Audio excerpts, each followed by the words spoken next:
Hi everyone. Today Salesforce. Today Salesforce Development Day 19. Let's see what are we going to learn today. So today's agenda is we'll quickly go through the previous session and we'll talk about iterative statements. What are the iterative statements and how to implement iterative statements in Apex and what are the different iterative statements are there. And we'll talk about while statement. And we'll see one of the requirement, how to implement a while statement. And then we'll talk about assignments, quiz in the while statements. Then we will talk about the do while statements. What is the syntax, how to implement the do whiles and statement. And then we'll talk about the requirement, assignment, and quiz. Then we'll talk about the for loop, how to implement a for loop, what are the different ways to implement. And we'll talk about the assignment, doing the assignment, one requirement in the class, and then we will do this, we will give the assignment. Then quiz, conclusion, and interview questions. So quickly, what did we learn in last class? Conditional statements, if else, switch statement. Nested condition. Switch statement. Else if statement, nested if condition. That's Switch right. statement. Yeah, switch statement we have seen last. So this is the program. So write an Apex program to print the season names based on the month number as below. Okay, so if it is a if condition, it is a very easy if whatever we can check and we can do that. But how to implement this? Because here numbers are between the 1 to 4. That means if user enters 1, 2, 3, 4, any of these numbers, then it should show winter season. If we implement, if user entered 5, 6, 7, 8, then it should show summer season. And if user enter 9, 10, 11, 12, any of these numbers, it should show spring season. So how do we implement? So let's see that. So let's go to the developer console.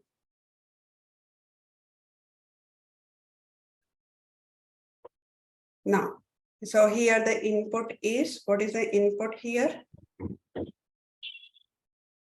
What is the input? Integer number. Month number, integer. Month number. So integer, month number. Then for the switch statement, what is the syntax? Switch on and or value. When value 1 and the statements. Month number 1 to 4. And then when 1 Value. system dot Buck. winter season. See.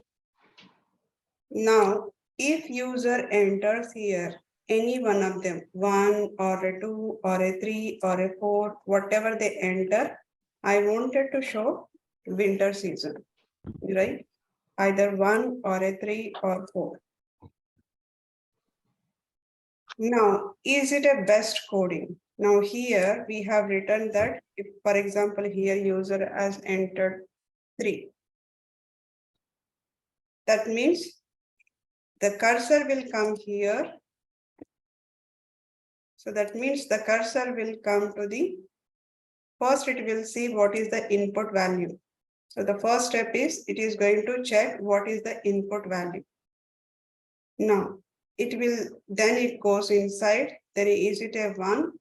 No. Then is it a 2? No. Is it a 3? Yes. Then it is going to print the value. Now, instead of writing this multiple times, when condition, we can write all the numbers here, either 1 or 2 or 3, or 4.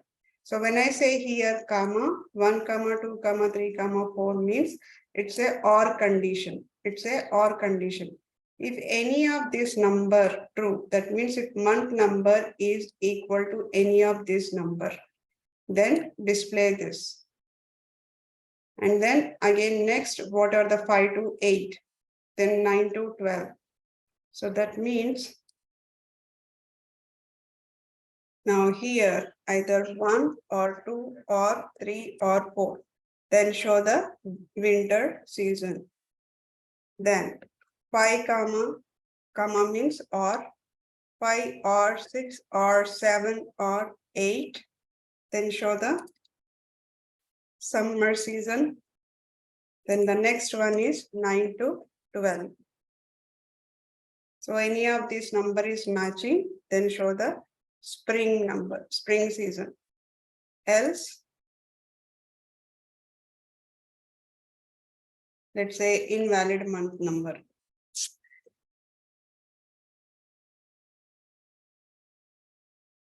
Invalid month number. Now here the cursor, first it is going to check what is the number here. It is a 3.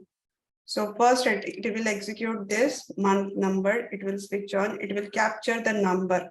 So here instead of a month number, we have a value which is called as 3. Now it will go inside. First it will check, is 1 matching with 3? No. Then it will check, is 2 matching with 3? No. Then it is going to check, is 3 matching with 3? Yes, it is matching. Then it is going to execute the what are the statements we have written inside this condition. It will execute this and then we can see the output. So let's execute.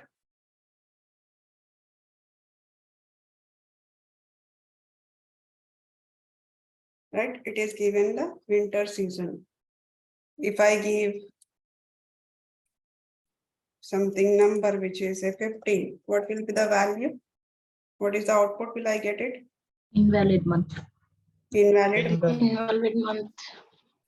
Because the condition, the value is not matching with any of these conditions.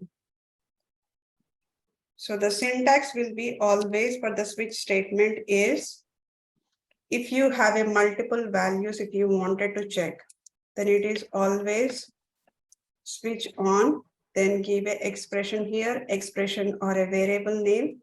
So in our case, it is a variable, or if you want, you can give an expression also. Now then open, close. Then we have a when. In when condition, you can give a value 1, or if you have a multiple values, if you wanted to check before executing the condition, then you can check like this till value 1, value n. So if it is true, then what will happen? It is going to execute the statement which is written here. It will execute this statement. So like this, we can write multiple conditions based on the condition. What are the values are there? The statement is there. We can execute the statement. Finally, it's a else condition. Is it clear? Switch statement.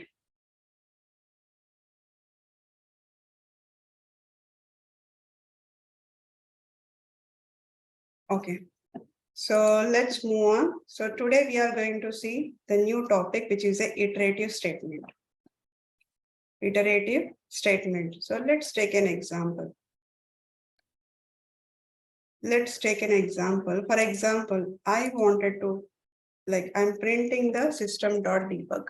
I'm printing system.debug. Let's say that I'm printing the welcome to Apex program.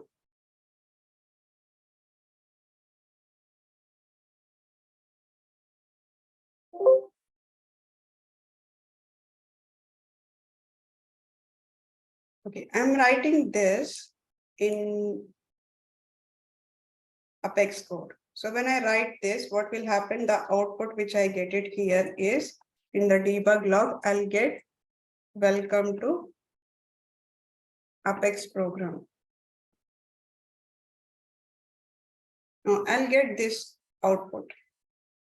Now, for example, if I wanted to print this value, if I wanted to print this welcome to Apex program multiple times, I wanted to print this multiple times.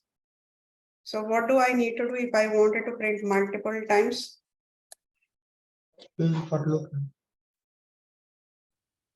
Ideal scenario, whatever we have seen is we have to write this multiple times. If I write system.debug multiple times, then what will happen? It is going to print those many times. If I wanted to print the welcome to Apex, then I have to write the system.debug multiple times. How many times? If I write it, those many times it is going to print the value. So if I execute this and this is the output, will it? If I execute this, it will get this output. If I execute this, so like if I write multiple times this, what are the system.debug is there? If I write these many times, those many times I can see the output. Now here, what are we doing it here? We are repeating the code. I'm repeating each code here. I'm repeating each line of code. So whatever I wanted to print it, I'm writing here 5 times. I'm writing here 5 times. If I'm writing same code multiple times, means my compilation will take more time. Not only the system debug, okay? We have a different line of codes. If you are writing a code multiple times, what it will happen usually in the real time? The compilation will take more time. Similarly, the execution also will take more time. Now, in this case, I have just taken the example of system.debug. But in the real time, whatever you are writing a line of code, assume that you are initializing or you are doing the insert or you are doing the some line execution like a query, you are writing something, right? If you write the same line of code multiple times, that means the compilation time is going to take more time. So the code has to be executed compilation for this line and this line, though it is the same line, but the compilation has to be happen. Even the execution time is also going to take more time. Execution time also, it is going to take more time. So that means it will, by the end, it will impact your application performance. It will impact your application performance. So that means finally at some point you are going to face a problem saying that it is taking a lot of time to load your custom component. So that's how we see the issues in the real time. So that's the reason Salesforce introduced a rule. Salesforce introduced a rule inside your Apex program. That means whatever the code you are writing it, it has some limit. Salesforce introduced a rule about the limit of writing the Apex code. The maximum 6 million characters. 6 million characters of code you can write it.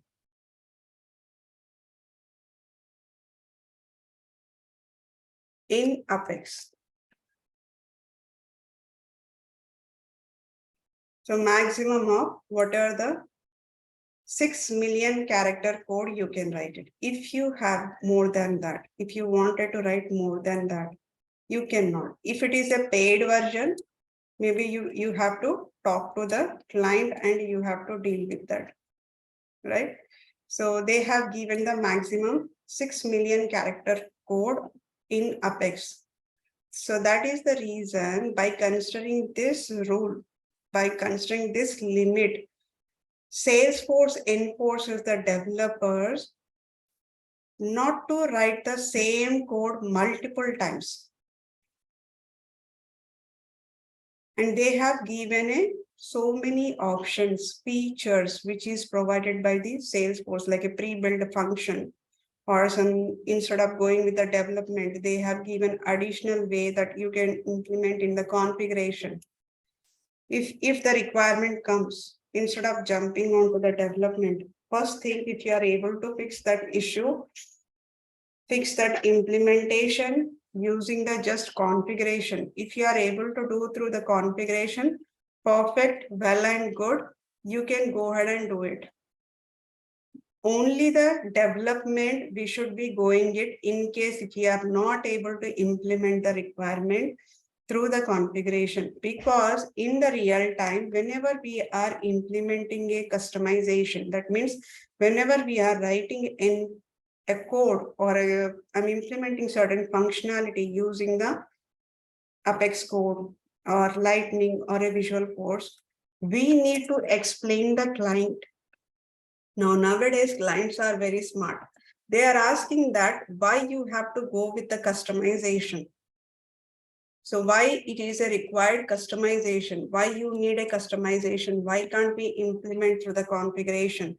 Because client is also aware, in the client side also, one of the technical member who are watching the Salesforce, what is happening. So they will definitely raise a question, why are you going with the customization when you are like, whenever we say that we have to implement a code or we have to do the customization. So the first question that comes from the client, that why can't we implement the configuration? Because in the configuration, newly it is introduced lightning flows. So if you are able to implement through the flows, definitely you can go with. So there are many ways to implement in the configuration, but if you are going with the customization, we need to give a proper reason why we are going with the customization. So by considering this limit, Salesforce has coming up or has given already multiple options where you can reduce your lot of code by using the pre-built functionality or by just using the configuration. Now, where can you check the 6 million characters? How do I know that whether my org is containing the 6 million characters that I need to implement in the code? So just go to the Salesforce. So if you go to the Salesforce, click on your setup.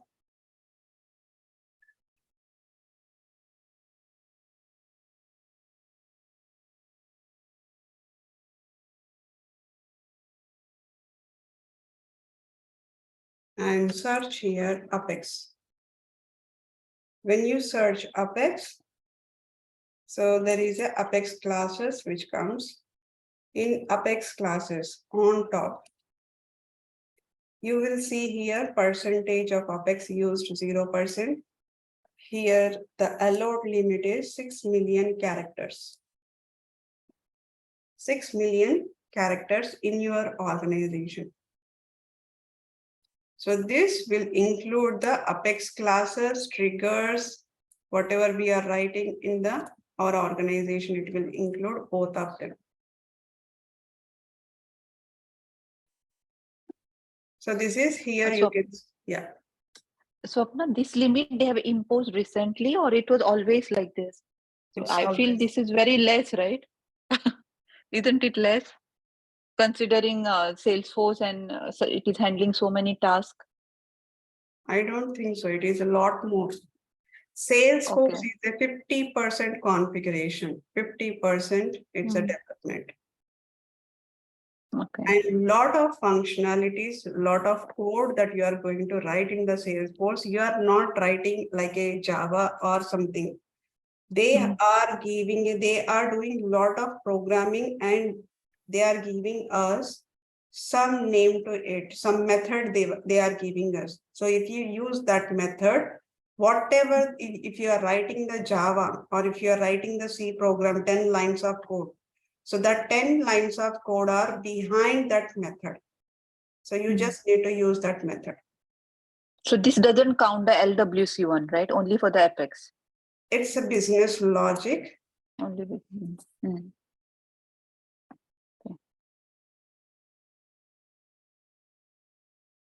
Right, so so whenever we are dealing with the client, definitely there has to be a proper reason why we are going with the customization. Not in the real time, not every time we don't go with the customization. We never, nowadays we are not going out with the customization. Most of things are, we are trying to do it through the configuration.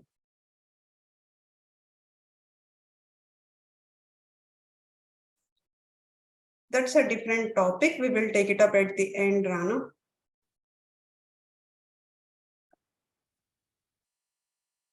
Okay, so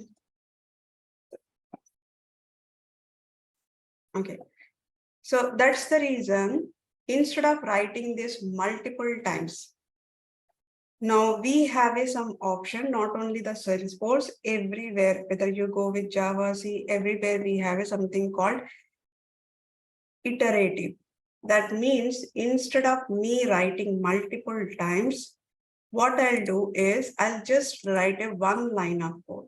I'll just write one line of code. By using the one line of code, I'm going to execute it. So that means instead of writing multiple times, so what I'll do is I'll just write only one time.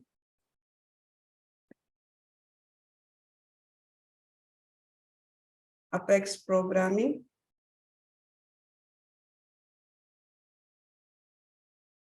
Right. Instead of writing multiple times, I'll just write the single line of code in iterative statement so that it is going to execute whatever the lines are there, how many times I wanted to print it, those many times it is going to print the value.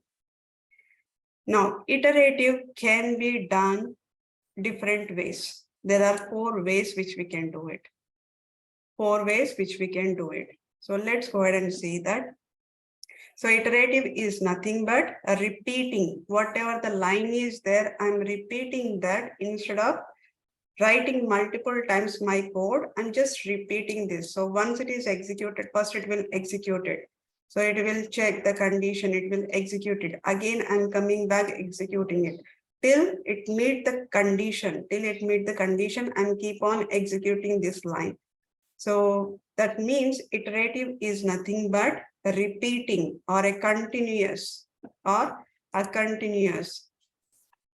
So iterative statements are nothing but these are used to execute a block of statement iteratively. That means continuously till the required number of time based on the application requirement. So that means whatever the number I have mentioned, whatever the number the programmer has mentioned, those till it meets the particular condition, it keeps on running the same code till it finds the end of it. So by using the iterative statements, we can reduce the number of lines of code. So that we can avoid the duplicate code. The first point for the developer is a duplicate code. Because whenever we are writing it, whether it is your manager or your team lead, whoever is there, whoever reviewing the code, the first thing they are going to review is, are you writing the duplicate code? Are you repeating any of the code? So that is the first check in the if anybody is reviewing your code. So that's the reason it is, in order to avoid this and in order to improve the application performance, we can use the iterative statement. So Apex provides 4 iterative statements. First one is a while condition, do while statement, for loop, and then enhanced for loop. There are 2 ways which we can write the for loop. This for loop is a normal. So first we will see how to write a normal for loop. Then we will see how to implement enhanced for loop. So mostly in our real time, we will be using the while and enhanced for loop and the if conditions, and then we will use the arrays. So we will see array also. So these are the specific conditions which we will use it in the real time for any program, any business logic you write. So let's go ahead and see that. Okay, questions. What is iterative statements? To continuously Block of perform statements Block of code that can iteratively be fill the required number of times based on application requirement. Can reduce the line of code. Duplicate copy we have to Also reduce the not number of generate lines in code. this will makes the code to be perform well. Right, so You it can will avoid improve- duplicate codes. Yeah, so it will improve the application. application performance. Now, what are the different type of iterative statements? While While loop or enhancer for loop. Loop, Do while enhance for loop. and enhance enhance for loop. for loop. For loop. Right. So let's go ahead and see the next topic. While statement. So while statement, first we will see the syntax, how to write a while statement. Then we will talk about what is it, how it is going to execute, what is the line by line, then we will see. So first we will focus on the syntax. While statement is basically in while. So this is a while. Whenever we are declaring a while, we will mention the condition. We will mention a condition. Then within this, once the condition is satisfied, then we are going to execute the statement. That means I have a code. There are some lines of code which is on top of it also. I have a sublines of code. So it will execute those lines of code. Then it will come to the while condition. In the while condition, but first it is going to verify the condition. First it is going to verify the condition. So this is first. And once it is satisfied, so what will happen? It will go to the inside of the statement. So which is a second step. So once the condition is satisfied, it will go to the it will go to the executing the statement. Then once the execution is done, then the third step, which will again check the condition. Again, it is going to check the condition, which is a third step. If still it is meeting, then it will go inside. Then finally, the statement, the condition will come up. So that means that is a fourth step, which is going to execute. So once it is, that means if it is a false, then finally it will come to the fourth step, coming out of the while loop. Coming out of the while loop. So start, that means I have some lines of code executed. Then we have a condition here, which is a while condition. If the condition is true, then it will execute the statement. And once the execution is done, again, it will go back to the, again, checking the condition. Again, checking the condition. That means here it is the first step is condition. And if it is a true, then execute the statement. If the statement is executed, then it will come back to check the condition again. Once the condition is checked, and if it is a false, then it will come out of the while loop. It will come out of the while loop. So that means while is the first thing it is going to check the condition. That means it is a first it is going to check the condition, then only it will going to execute the statement. First condition, then it will going to execute the statement. So that means it is pre-checking the condition. It is a pre-checking iterative statement. First we are telling the system, cross-verify the condition. If that is the true, then only go ahead and execute it. So it is a pre-checking iterative statement, which will verify the condition first. Once the condition is get satisfied, then it will execute the block of statement. If condition is true, then it will execute the block of statement. It will execute the statement iteratively. That means continuously it is going to execute the statement till specified condition gets satisfied. Once the condition is failed, then it will come out of the block automatically. So this is while condition. This is while statement. So while statement is basically, so the syntax will be while, and then you have to specify the condition, and then within this open curly braces, then inside this we have to write a statement.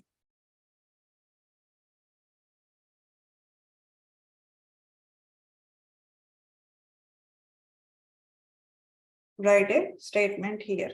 So this is the same thing we are going to implement it. Now let's see the requirement. So requirement is write a Apex program to print the welcome message 10 times on the debug log. So that means I need to print welcome message 10 times. So statement is system.debug. Statement is system.debug. So what I need to print it? To print the welcome message. So let's say welcome to Apex program. Welcome to Apex program. So statement is my debug log, and the condition here is I need to give a condition. So that means I need a variable. So condition is less than or equal to 10, less than or equal to 10. But I need a variable to cross check this. That means we need to initialize a variable here, integer. Let's give a counter equal to 1. Then here I'm going to check the condition, counter. So counter less than or equal to 10. So which is my condition here. So it will execute it. So this is what we are going to implement right now. So let's go ahead. Developer console.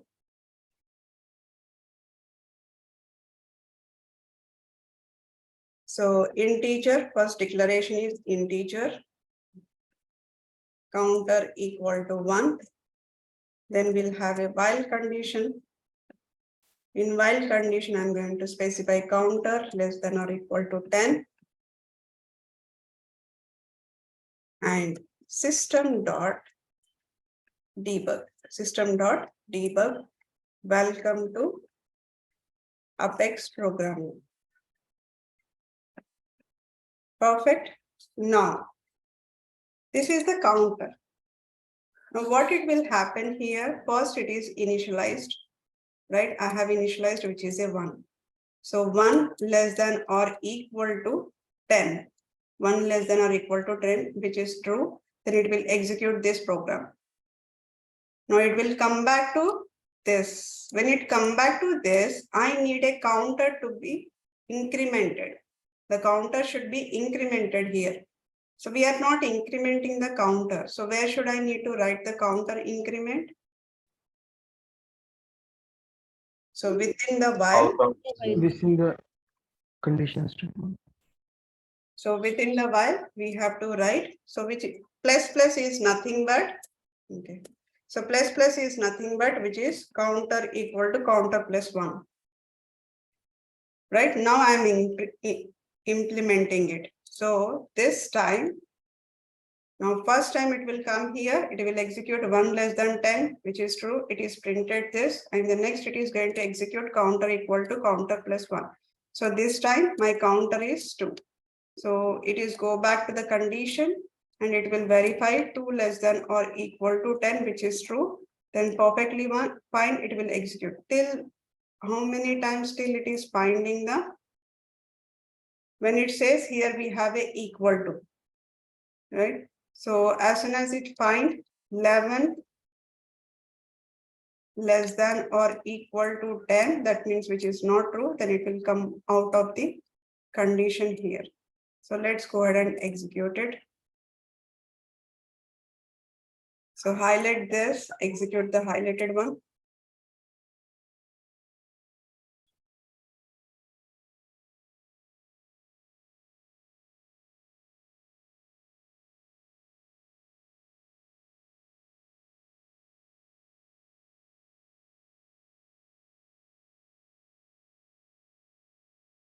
Okay, so it printed for 10 times. Welcome to Apex. But right now I have just written the 1 line of code to print it, but it is printed the 10 times.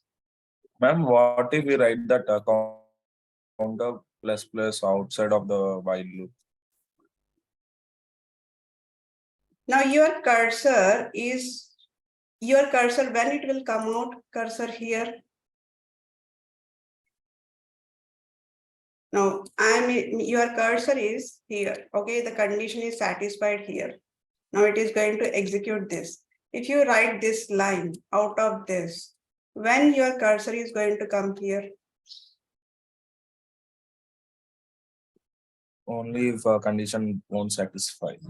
When the condition is not satisfied. If you are doing that counter plus plus outside of the while, is there any help for while? Because it is already executed this block and it is out of the while condition. Now, if I do counter equal to counter plus 1 outside of this while condition, will that help?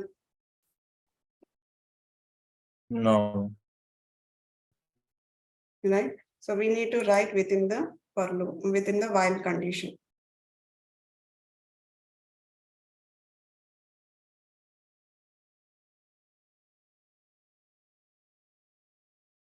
Okay, so let's move on. So there is another requirement. So I need to print the even numbers. Write an Apex program to print the even numbers between 1 to 50. 1 to 50. Now here, in this case, if you wanted to know what is the counter here, you can just add a counter. So let me execute this. Execute the highlighted one. So 1 to 10 it is printing. Now, what they want is, now the next requirement is we need an even number. We need even numbers between the 1 to 50. Between the 1 to 50. Now, how can I find even numbers? Modulus 2 equals to 0 equals to 0. Okay, that is the one way. Another way? Divide by 2, I think. So, okay, so let's go ahead and see.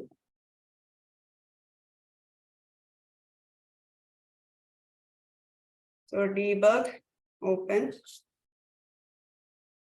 So let's say that integer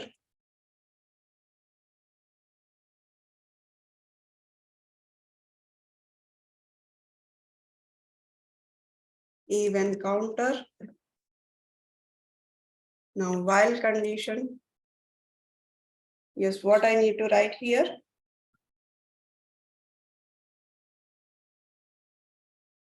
And first we can initialize even counter. counter.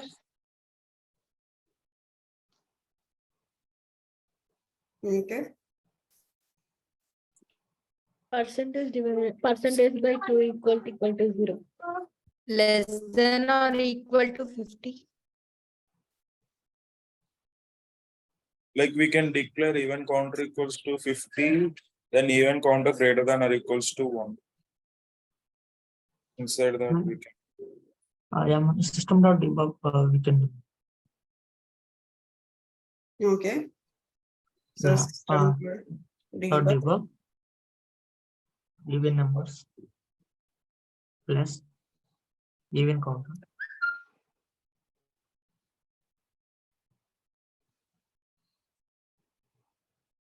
plus even counter. Then even counter equal to Even counter equal to even counter Even plus 2. counter plus 1. Ma'am, that's based on integer even counter based plus on even counter. Which number will insert that even counter equals something? It depends on the plus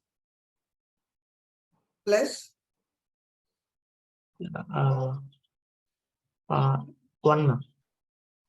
If you put the 1, that will be equal to 1. Okay, let me Yeah. come here. What is the initialization number which we have to give to get the even numbers? 0.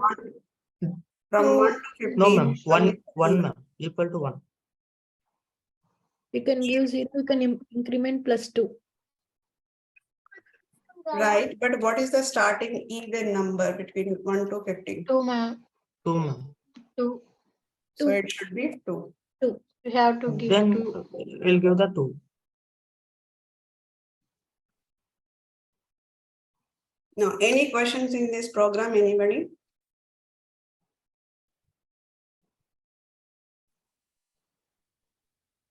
Now let's execute this. Execute the highlighted one. So all the even numbers are printed till 50. 2, 4, 6, 8, 10, 12, 14, 16, 18. These all are even numbers.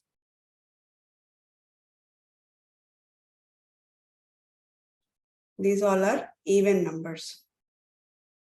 Any questions on this program?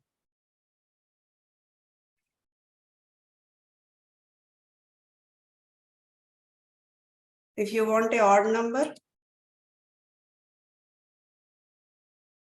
Plus Odd count. counter equal to 1.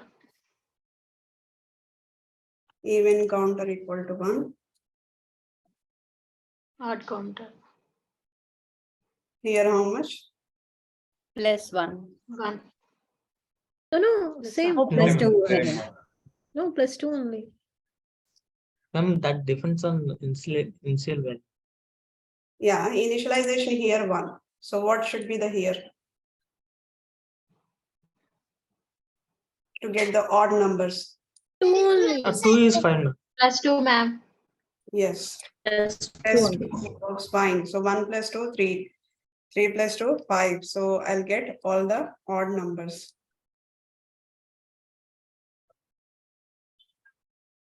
1, 3, 5, 7, 9, 11. All these are odd numbers. Now let's see the assignment. These are the assignments. Write an Apex program to print odd numbers between 1 to 100. I have written that, but please try yourself also. And the next one, write an Apex program to print the numbers between the 1 to 100. And then write an Apex program to print the numbers between the 1 to 50 in reverse order. Print it in reverse order. Next assignment is write an Apex program to print the even numbers between the 1 to 100 in reverse order. It should be printed only the even numbers in reverse order. Write an Apex program to check whether the given number is even or not. So you need to verify whether the given number even or not. How are you going to verify it? Now I'll give here some number. I'll give this number here. Now you need to check whether this number is even number or odd number. How are you going to verify it? Divided by 2. It's divided by 2 and is equal to 0. It should be. Modular equal to Right. So you need to check whatever the number is there, number divided by 2 equal to 0. So how we are going to write this in the Apex code? In the Apex code, we will use module. Use mod math dot. yes, math.mod. Math.mod, and you need to give whatever the number you have given and then divided by 2 equal to 0. So whenever we wanted to check division in Apex side, then we use a math.mod. Whatever the number is entered by the user, that number, comma, you have to give 2. So that you will be able to identify even number. Now, how are you going to check odd number? Mod Equal value to equal 1. to 1. Equal to 1. So when you say equal to 1, that means that is a odd number. And another assignment, write an Apex program to print the mathematical table for the given number as below. So this is a table. In this table, whatever this is there, 5, This is common. This is common in entire table. And then multiplication is also common in entire table. Only the thing that is going to change here is this number is going to increase. So this is counter. You have to take this counter. And what are the output is there? You have to print this output. So that means your debug log should say, say this system.debug. So whatever this common number is there, mention that number, that variable, and then give a multiplication.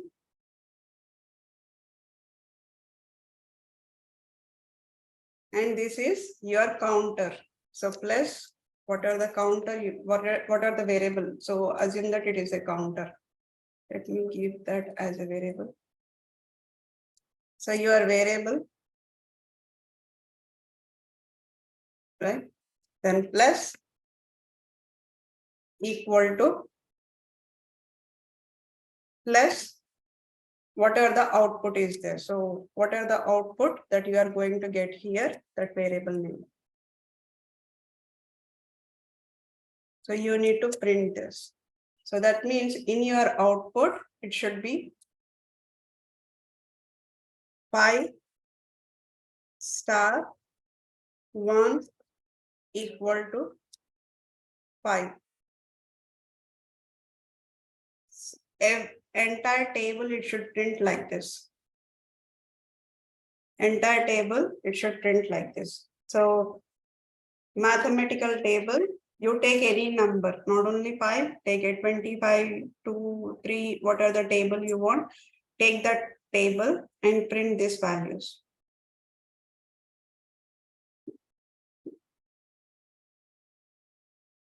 Any questions on the while?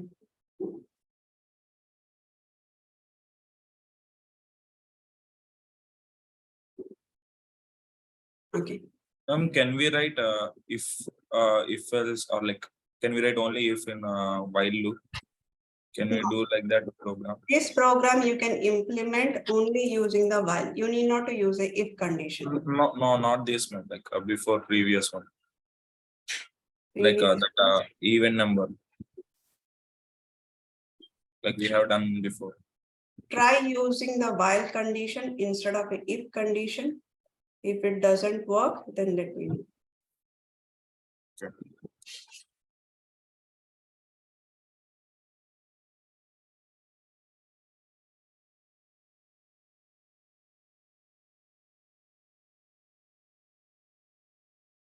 Okay. So questions? What is syntax for while condition? While statement? While condition. While condition. While condition. While condition, right Block of statement. statements. Right. So inside the while, we will write the statement. Now next one is a do while statement. Do while statement. Now, first we will see the syntax for the do while statement, then we will talk about it. So do while statement syntax is, it has a do, and within the do, we will write a statement, and then at the end, we have a condition here. So in do while, so what it is doing, we are telling the system, first execute it. First execute the logic. First execute the logic, then verify the condition. Whereas in while first verify the condition, if condition is true, then only execute the statement. Whereas in do while, first execute the statement. I don't care about the condition. First execute the statement, then go for a condition. So that means we have some lines on top of it. Once the lines are executed, first what it does, it will do the statement execution. It will do the statement execution. Once the statement execution is done, then it is going to cross verify the condition. If the condition is true, then it is going to execute the same condition here, and then it will, otherwise it goes for false. That means here the first point is it will execute do. So that means first your cursor will be here. First it will execute this, then whatever the statements are there within this is the second execution. This is the second execution. So once this execution is done, then the third one which will execute the while condition. If the condition is true, then what it does, it goes inside this do while, then it will execute this. In case if the condition is false, so what will happen? It will come out of this condition. So the difference between the while and do while is first is going to verify the condition, then it will execute the statement. Whereas do while statement is first do the statement, then check the condition. So it's actually post, it is going to, the while condition is pre-execution. Pre-statement condition. That means first it will check the condition, whereas do while is a post. Do while is post. So it is a post-checking iterative statement. Whereas while statement is pre-checking iterative statement. Do while is post-checking iterative statement, which will execute the statement at least once. That means whether false or true doesn't matter at the first execution, because whenever we are coming here after executing some lines of code, then it will come to the do statement. As soon as it see the do statement, first it does the execution of the statement, then it is going to verify the condition, right? So at least once, if it is a false also, if it is a condition for the first time, if it is a false also, it will execute the statement, because the cursor will go first inside this. Whatever the condition is there, it doesn't care. Once this is executed, then it is going to check the condition. So at least once it is going to execute it, then it will verify the condition. And it will continuously execute the statement till the condition gets satisfied. Till the condition is satisfied. Once the condition is failed, that means it will come out of the block. Whatever the block is there, it will come out of the block. So let's take a program. So before that, let's write the statement here. So the syntax will be, first it will do the do. And then after doing it, we'll have a while statement, while condition. So condition.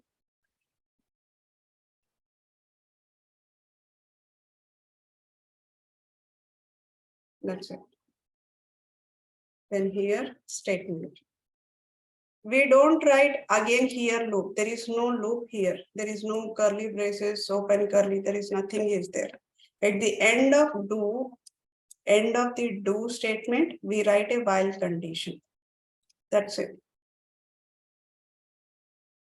So let's see the requirement. So requirement is odd numbers. Write an Apex program to print the odd numbers between 1 to 50 in reverse order. 1 to 50 in reverse order. So that means you need to have a statement which is printing it, printing the odd number. So that means system.debug odd numbers plus whatever the counter is there, let's give a counter. So statement here is system.debug. Now condition here it is, condition should be, what is the condition here?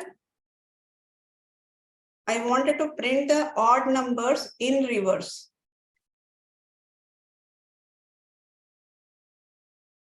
So what should be the condition?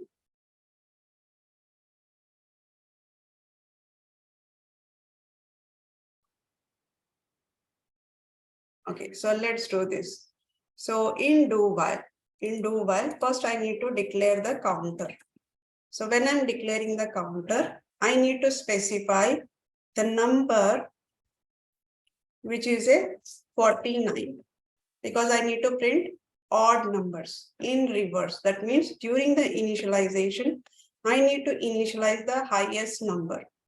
When I initialize highest number, then what I'll do here, I need to find out the odd number. Odd number means I need to do counter equal to counter -2. Minus It's not a plus. It's not a +2, it's a -2 because we are decreasing the value. And then the while condition should be, when we are decreasing it, here the condition should be counter greater than or equal to 1. So that means till I reach 1, it should keep on execute. As soon as I reach 0, then it should come out. It should come out. So let's see that.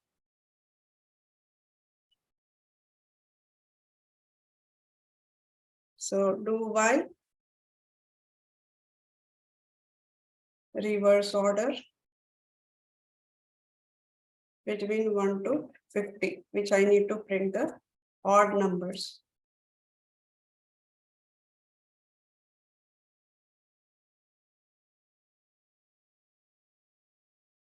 Okay, so I'll give integer counter equal to 49.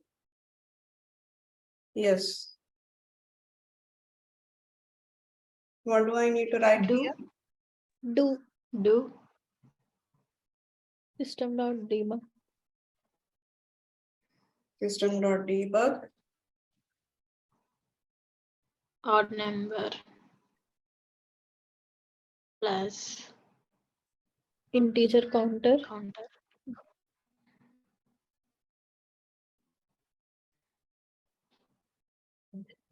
Okay, next. Counter equal to Counter equal to counter -2.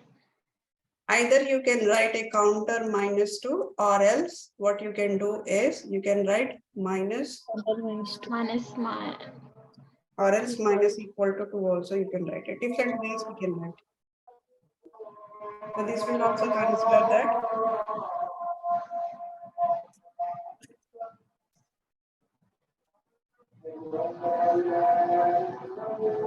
Now, once the do is done, then we have to do the while counter greater than or equal to 1.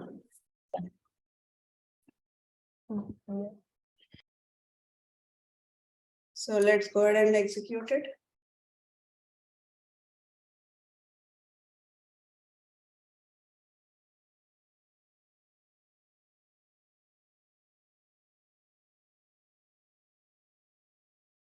Counter. integer counters.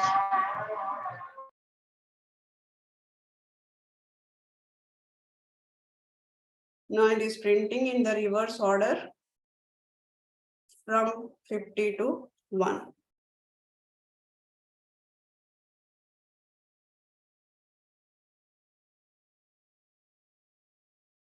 Any questions on the do while? In the real time, we use the do while very rarely. Very rare. Some scenarios which we wanted to execute the statement at least once. Then we wanted to check the condition. So which is very rare. It's like a 0.1%. So that's a very rare scenario that we will be using it.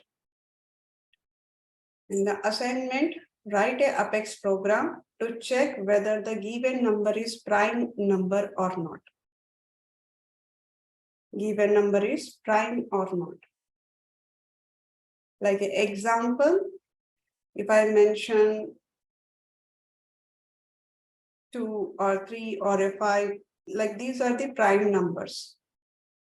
We need to cross verify whether it is a prime number or not. Write an Apex program to print the number from 50 to 1 using the do while. It's not a reverse order.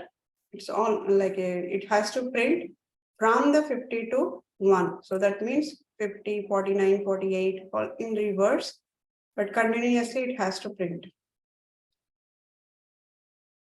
Now the question, what is the syntax for do while? Do statements Do while statement while condition. Right, do statement while condition.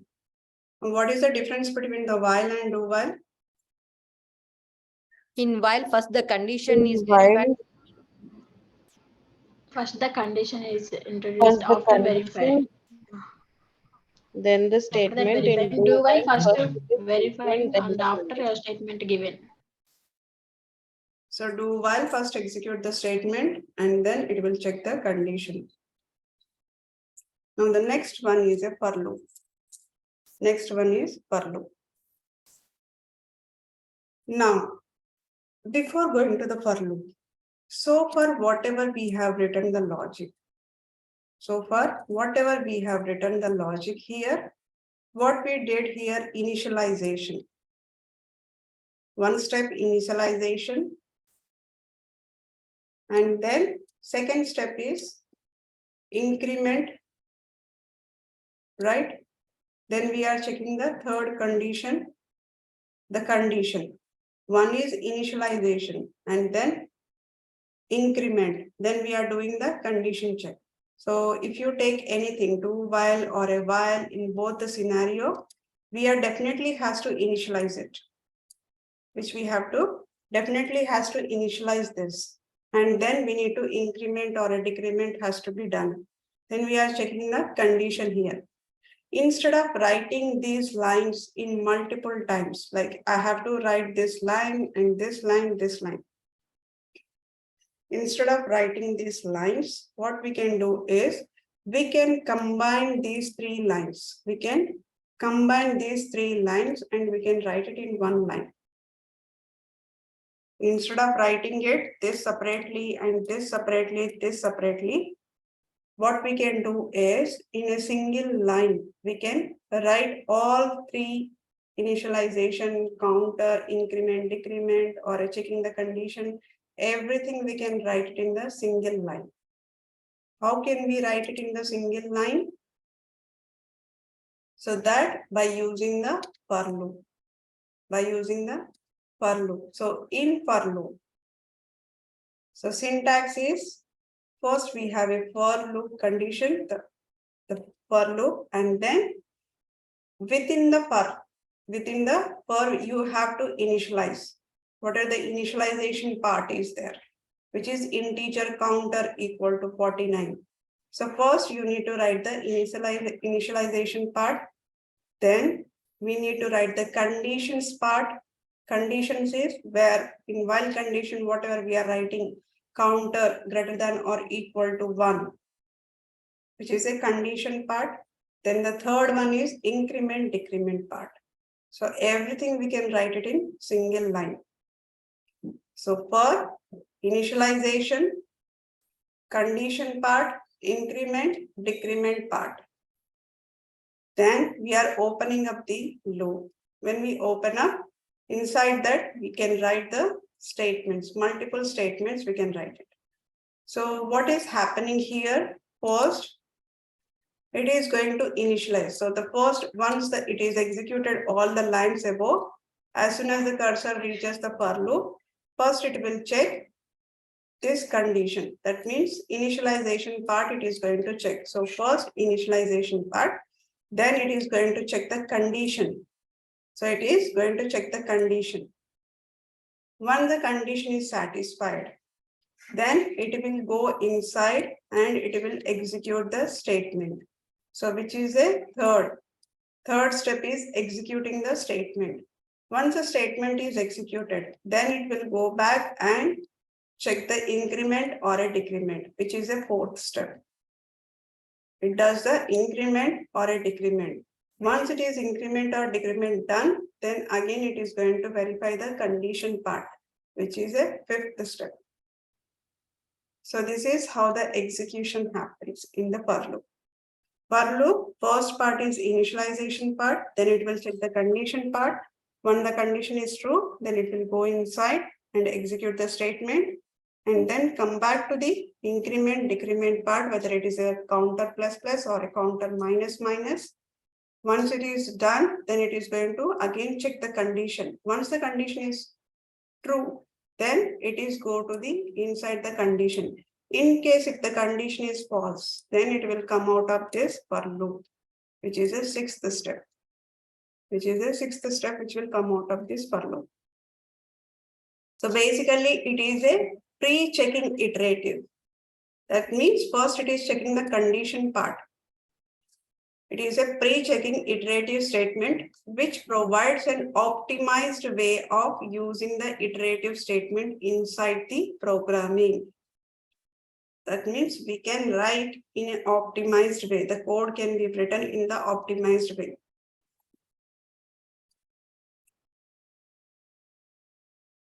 Now let's go ahead and see that.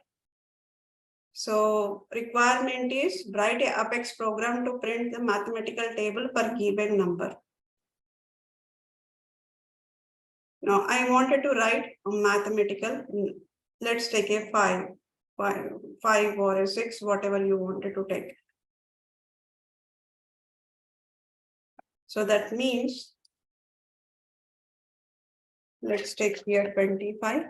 So table should be 1 equal to 25. So like this, it should be printing till 25 multiplication of 10 equal to whatever. 250. So like this, it should be printing in the debug log. So what we need to write here, I needed two variables. Why? Because one is a common variable which holds this number. Value. And then I need another variable which is going to increment the counter. Increment the counter. So I need two variables here.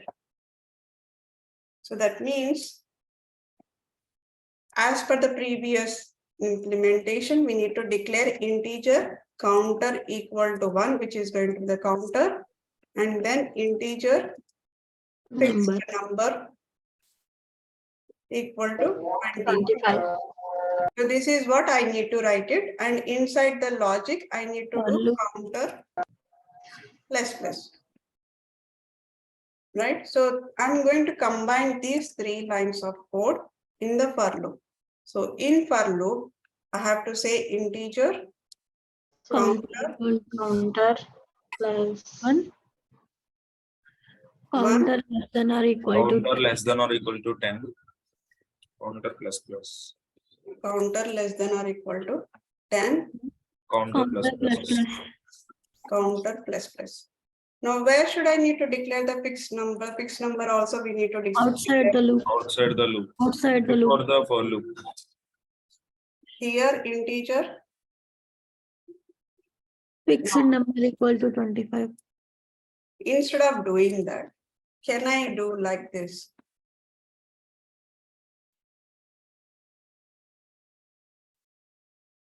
Multiple declaration within the for loop. Multiple declaration within the for loop. I'm declaring the counter, I'm declaring the fixed number. No. Why can't I should be doing it? So whenever my logic gets executed, so let me write system.debug. Let's say print table. Now, when the logic gets executed, so first what will happen?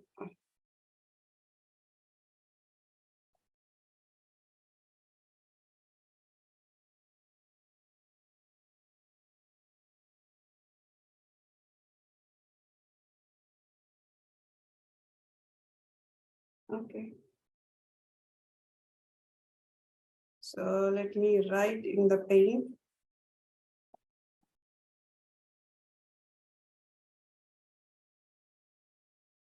So for integer, counter equal to 1, and I have an integer fixed number equal to 25. Then we have a counter plus plus.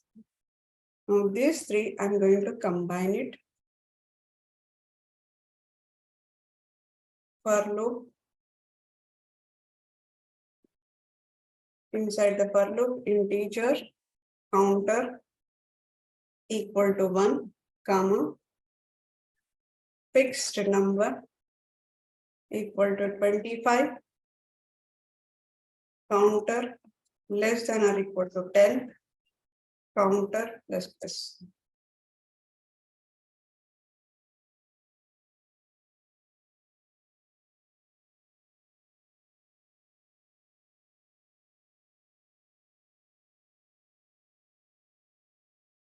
Statement. Now here, when I'm executing the line, so what it does here, it will check all the conditions here, then it will go to the for loop. When it goes to the for loop, this is integer. So first it will declare the integer here. So this declaration is done. That means this is the first part. Both the integer declaration is done. Now it will check the condition. If the condition is true, then what it does, it will execute this statement. And it will come back and check the counter. That means increment the counter. Here we are incrementing the counter. So statement is a third one, and this is the counter is a fourth one. So once the counter is increased, then again it will check the whether condition is satisfied here or not. So if you observe here, my first declaration, whatever the initialization part is there, whatever the initialization part is there, this initialization part only executes for the first time.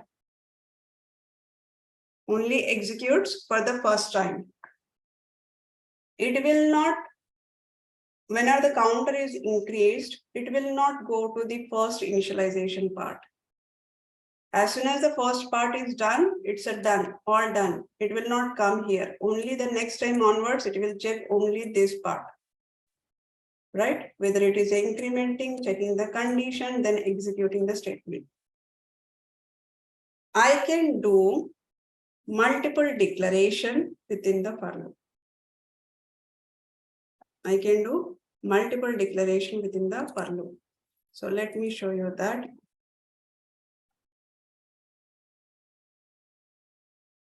For loop.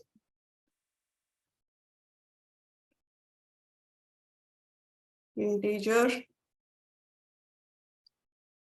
counter equal to 1. Max number fixed number equal to 25, counter less than or equal to 10, counter plus plus.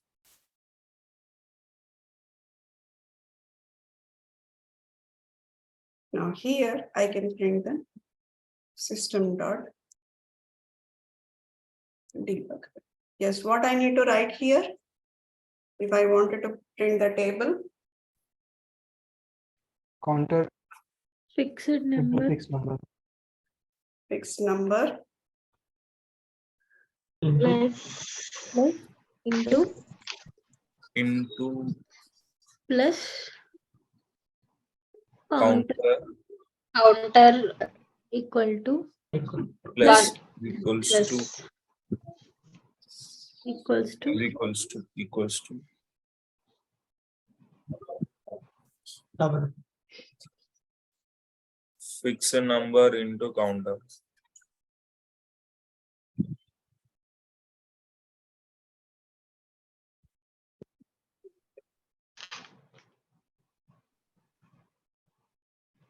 right. Now let's go ahead and execute. Let's see the output. Execute the highlighted one. Perfect. So fixed number is taking, and as well as counter number is taking. right? The declaration, initialization part is done for both of them. Fixed number as well as the counter, which I can directly initialize it within the for loop.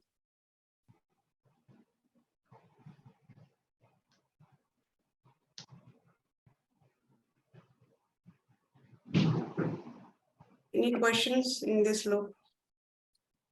For loop.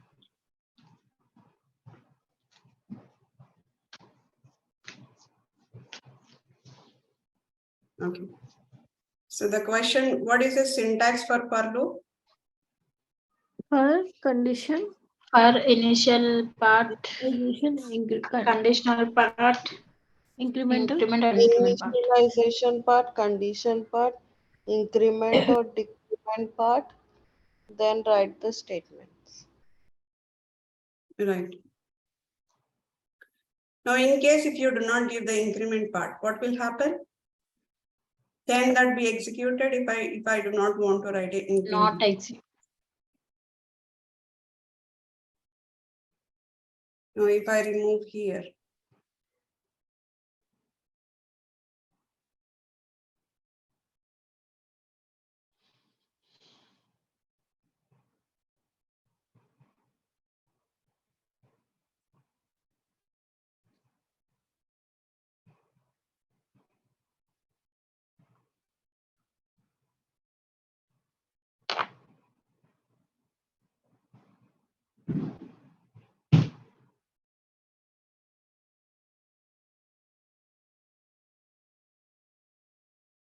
what is happening? It's keep on going in the loop.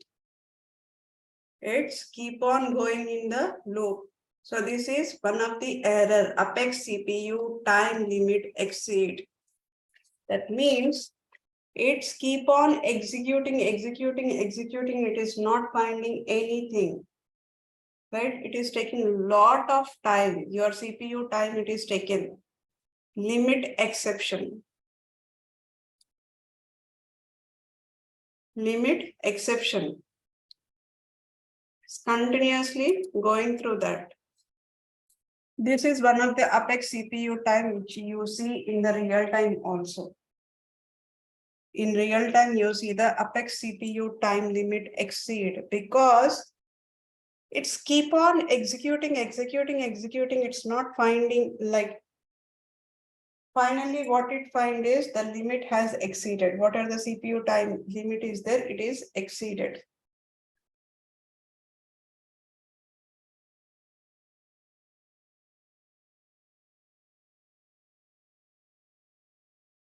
Right, so mention always counter plus or a decrement or an increment, whatever you wanted to do, just mention that so that the logic gets executed, compilation will be done perfectly and the execution will happen correctly. So this Apex CPU time limit exceed, you will get it during the execution, not during the compilation. During the execution, you will get it.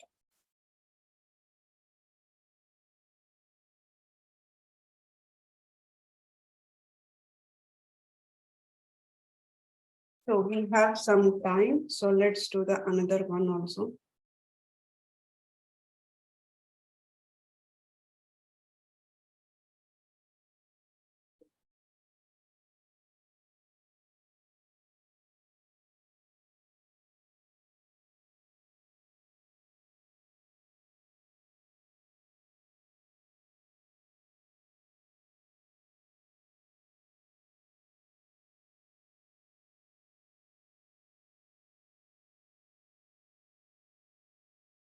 Okay, next topic which we are going to see is array.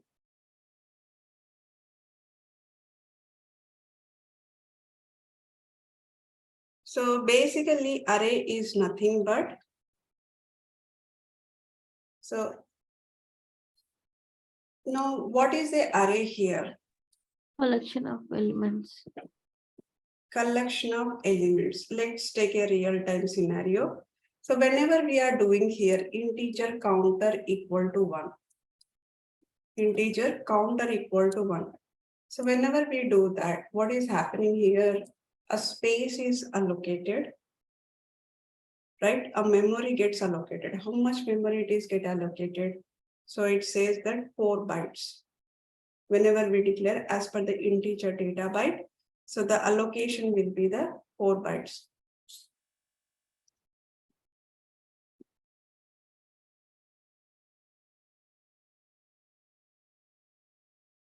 So the allocation is here, the 4 bytes. So that means when I say encounter equal to 1, so what will happen? It will immediately, as soon as it finds that there is a initialization is happening, means in the database, there is a space is allocated. In that space, a number gets stored.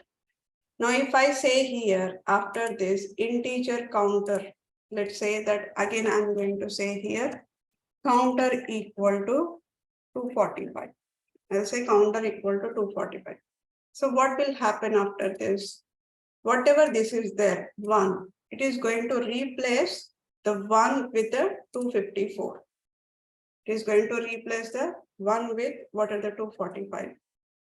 What are the old value is there? The old value is replaced with the new value.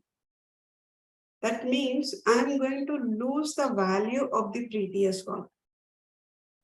Now let's say I want to store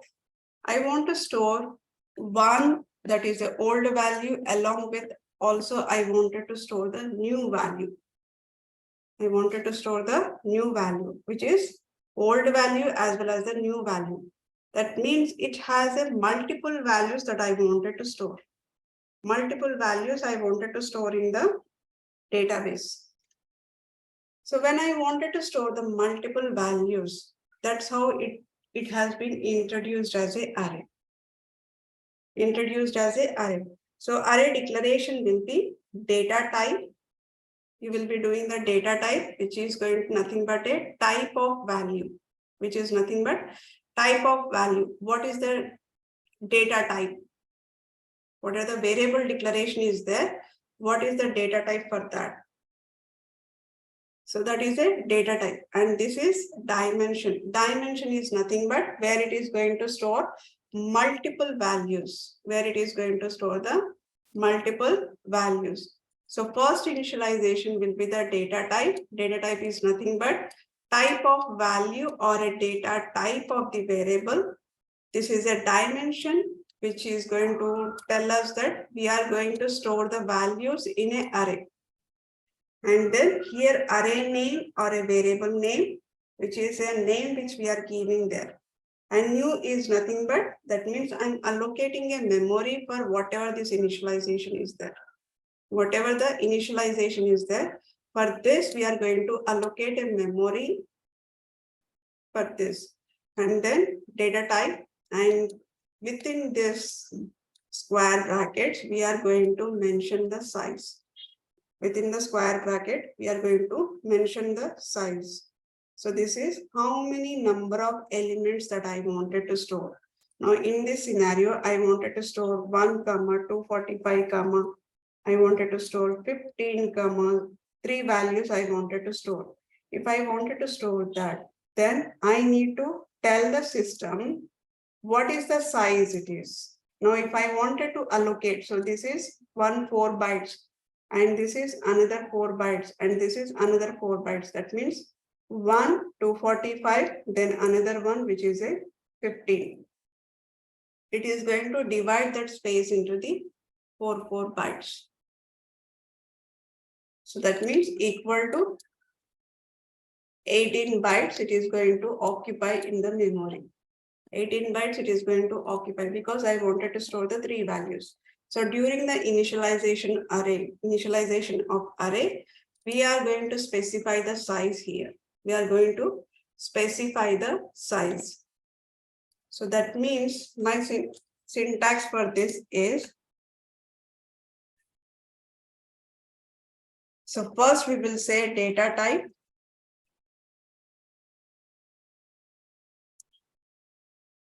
Data type. And then we'll mention the array name here, which is a variable name. equal to new, that means new memory allocation is happening for this data type, this variable data type. And then I'll mention here size, whatever the size of that particular variable, how many values that we are going to store, how many number of elements that we are going to store in the database or in memory allocation. What are the size we have to mention? Only those, if I mention 3, only 3 allocation will be there. If I say here 3, and if I'm declaring more than 3, if I'm initializing or if I'm assigning a value for more than 3, then it does not work. So whatever the size we are mentioning, that we have to make sure the value assignment is happening for that size, whatever the size is mentioned. It is okay if you mention the size higher and the assignment is lower, that is fine. That means initialize size you are giving here 10, but you are assigning only 3 values. That's okay, but rest of the space is going to be wasted, right? So that means if I say here size 10, what will happen in the memory? So it is going to divide this memory. So it will say that total 10, it is going to divide it. So it is going to divide 10 here. 3, 4, 5.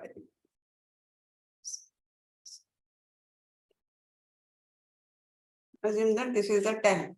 It is going to develop. And each one of them is a 4 bytes. This is a 4 bytes, and this is a 4 bytes, and this is a 4 bytes.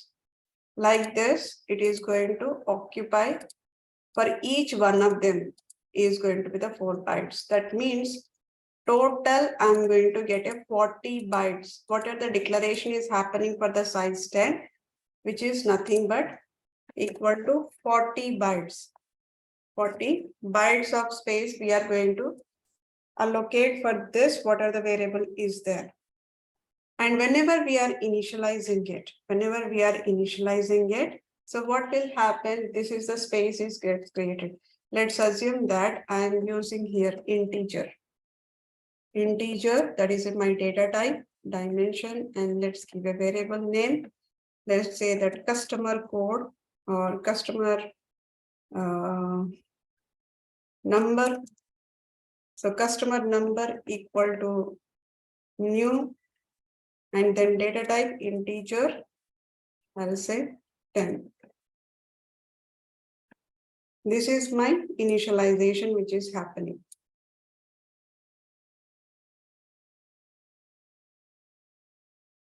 Integer, dimension, and then customer number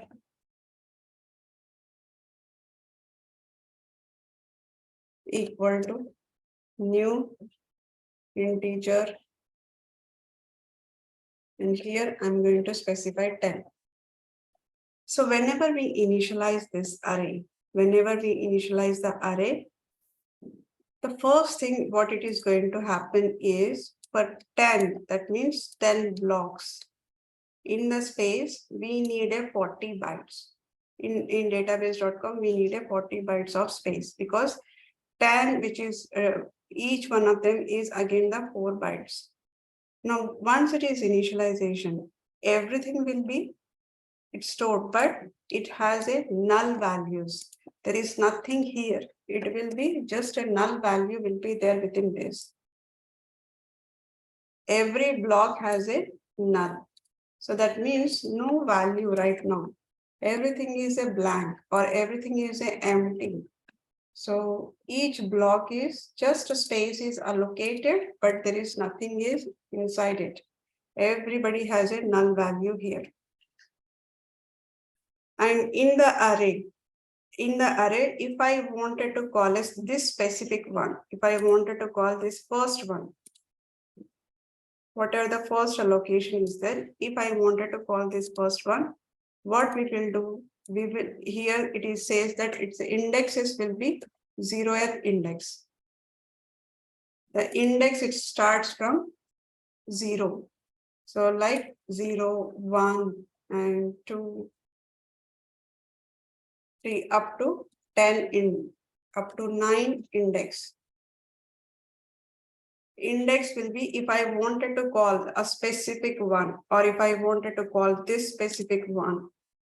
If I wanted to get the value of whatever stored in this block. Whatever stored in this block, I wanted to get the value. If I wanted to get the value of this block, then we have to use the index. This block index is 5. This block index is 5. So this is a 4 and this is 5th block. So if I wanted to get this specific 5th block, then I need to use the index of 5th. That means if I wanted to get this, so what I need to use, my variable name is customer number of 5. If I wanted to get the first one, then I have to use the customer number of 0. Customer number of 0. This is to get this first block. Like this, if I wanted to get the 10th one, then I have to use the customer number 9.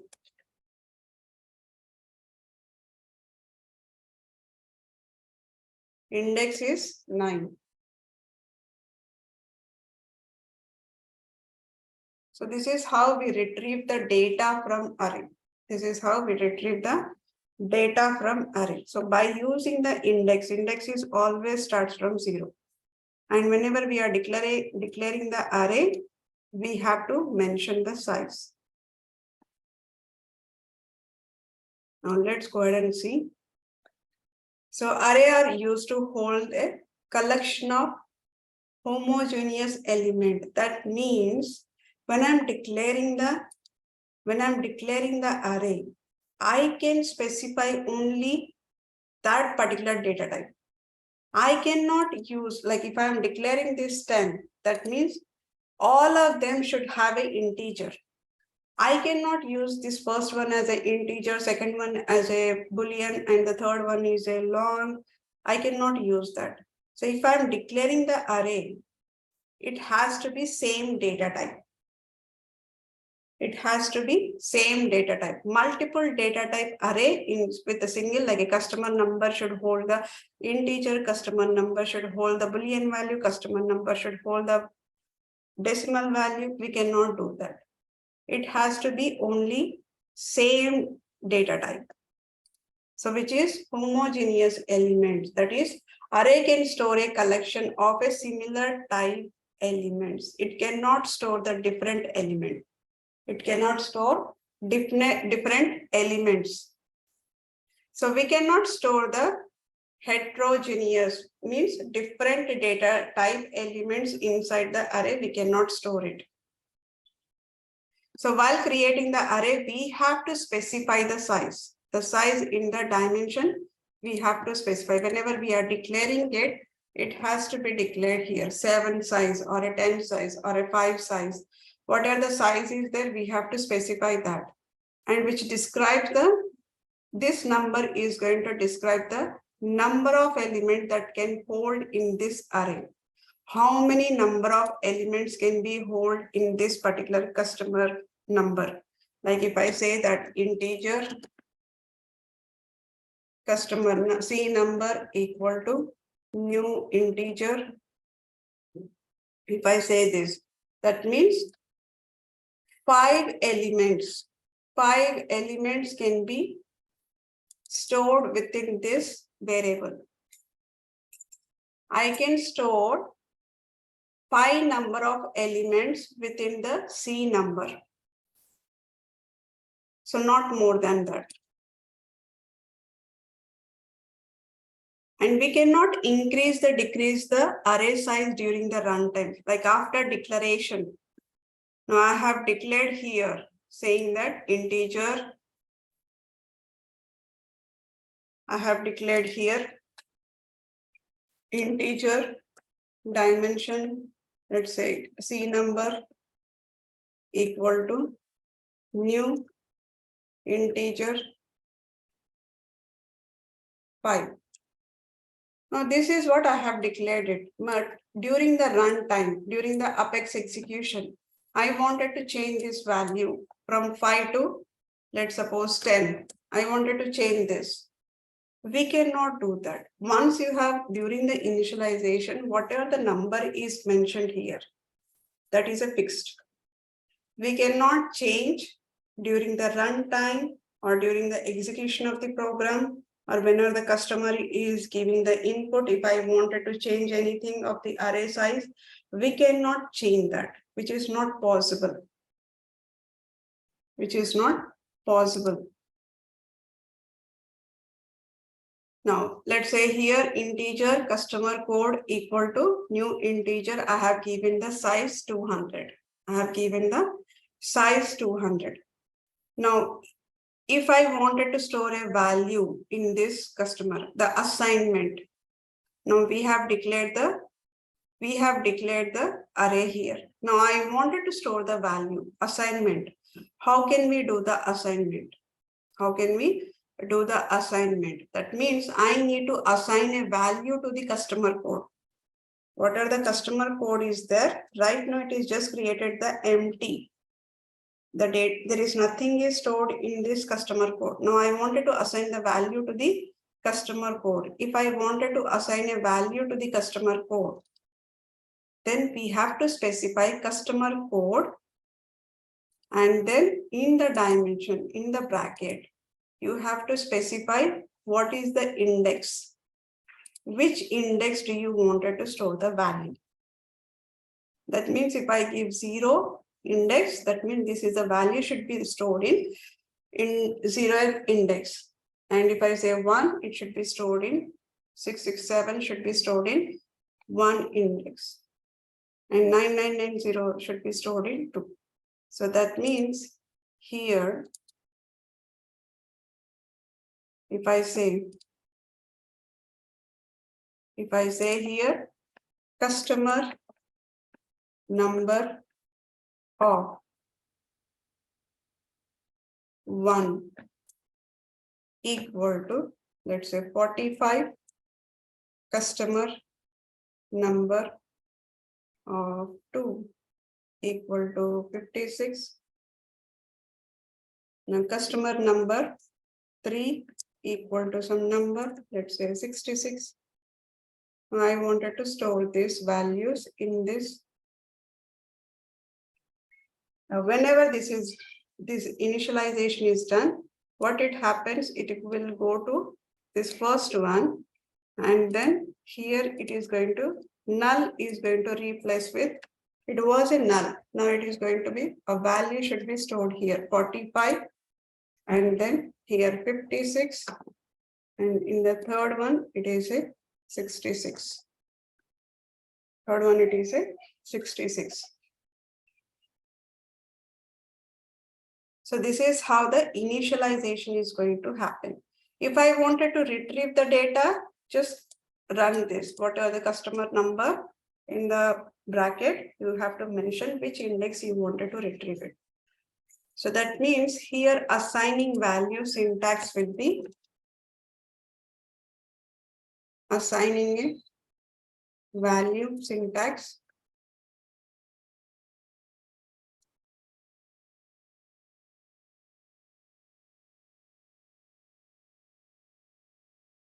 So array name, what are the array name is there, or a variable name. And then specify which index here. Index equal to whatever the value you wanted to give the value. This is the syntax.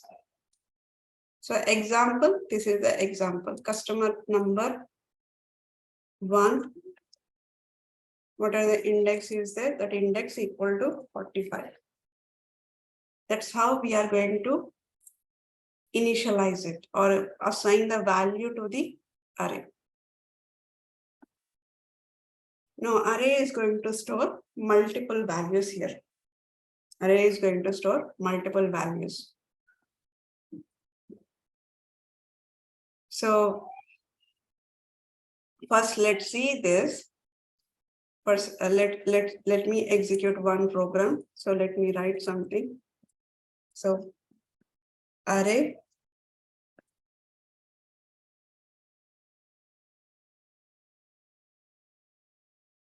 integer customer code equal to new integer of 5. Integer customer code equal to new integer 5. So I'm giving the size as a 5 here. If I wanted to print the value, now let's go ahead. What is the value that is get stored in this customer code? What is the value it is going to store on the initialization? Null. Null it is going to store. So let's see customer code R.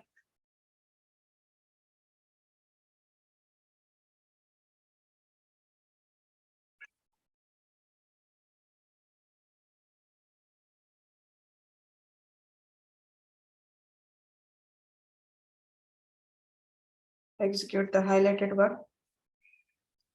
So all of them are storing the null. That means there is nothing is there. Now, I wanted to assign a value. If I wanted to assign a value, how can I assign it? If I Customer wanted code of to assign, index. sorry, how can I assign it? Customer code of index equals to 0 equals to Let's take 516. So we have a size 5.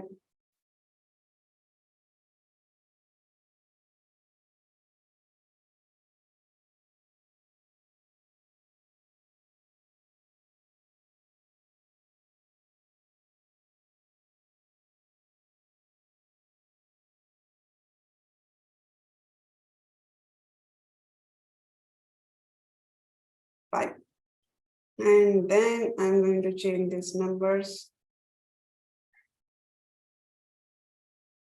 Okay.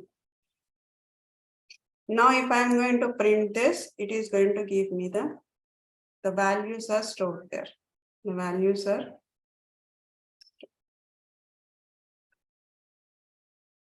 Let me execute this.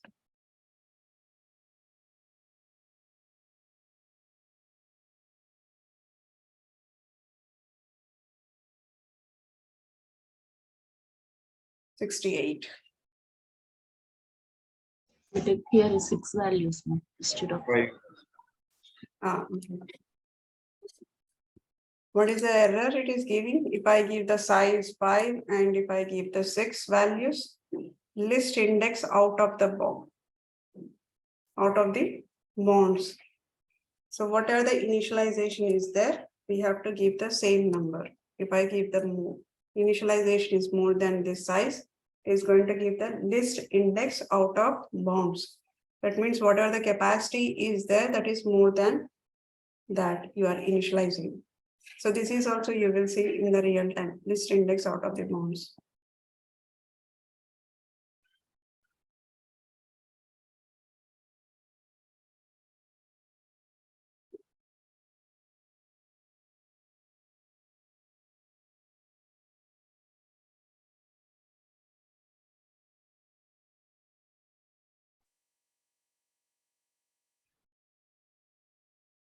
It is printing me all the values. Before it was null, now it replaced null with a number. Now if I wanted to print these numbers in separately, that means I wanted to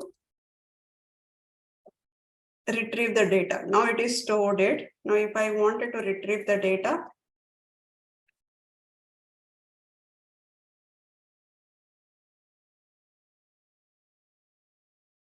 if I wanted to retrieve the data, What is the command that I need to use it?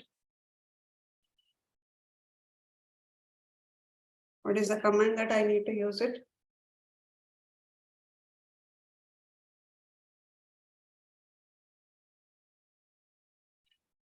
In order to retrieve the 0th value or a first value. I wanted to retrieve the 0th one. I wanted to retrieve here, what are the number is stored here, I wanted to retrieve it. Get.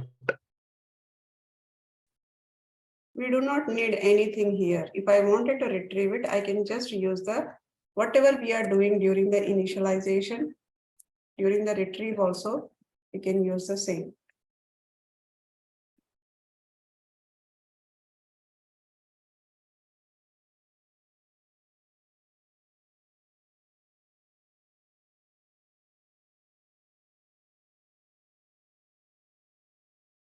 So this is going to retrieve the data. Now let me execute it.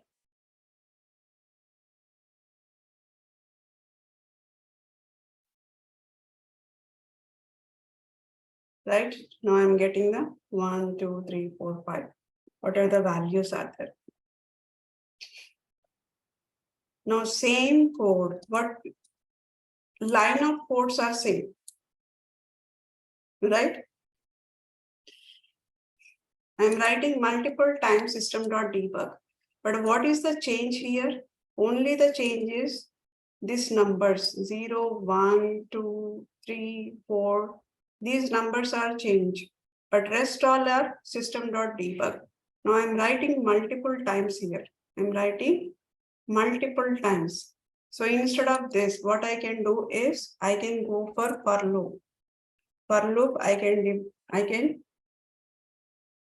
initialize the counter equal to 0. Then I can use counter less than or equal to 4, counter plus plus. Now, instead of writing multiple lines of code, what I can do is I can give here counter. Now, same thing, whatever we are doing it with this, it is going to print here. Now here, multiple times we have written the logic. So now using the for loop, what I'm doing is reduce the number of lines of code, and I have used the for loop. Now see, it's printing the value.